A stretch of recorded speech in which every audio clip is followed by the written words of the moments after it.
Assalomu alaykum azizlar. Ko'rib turganingizdek, nihoyat men kutgan zakaz keldi. Bu siz bilganingizdek projektor. Endi sizlar bilan birgalikda buni men obzor qilaman. Xo'sh, menga ham juda ham qiziq. Qani bu qanchalik reklamasida ko'rsatilgani kabi javob beradi. Albatta buni men har doimgidek sabrsizlik ochib qo'yganman. Xo'sh. Bunaqangi bu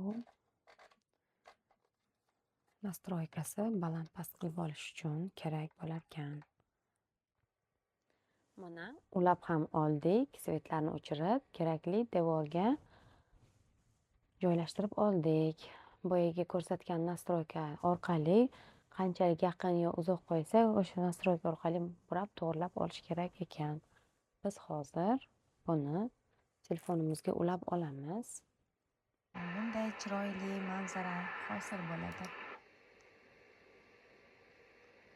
Xohlagan kino, musiqa, kinoteatr qilib tomosha qilish mumkin. Mana. Keling. Xabaringiz bor, bankomatlarimiz pulga to'laligidan odamlar uncha oylik olib ulgurishmayapti.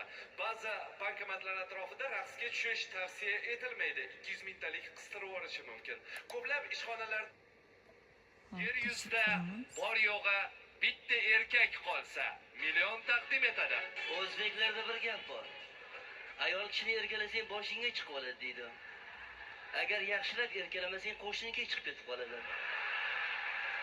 Maqol, o'zingga ehtiyot bo'l, qo'shningdan o'g'il kutma. Katta ekran ko'rib turganingizdek. Xo'sh, saroyda nima gaplar? Siz yana Tavsiya qilib qolaman. Zakaz qilib ishlab ko'rishlaringga. Shohim, yangilikni qo'ya turing. Xo'sh. Kecha tunda Unga saroyda 9 ko'rinmadim. beraman. Albatta menda devor Ha, nima ovqat yedingiz? Mastava ichdim. tekis emas, shu sababli ozroq xira.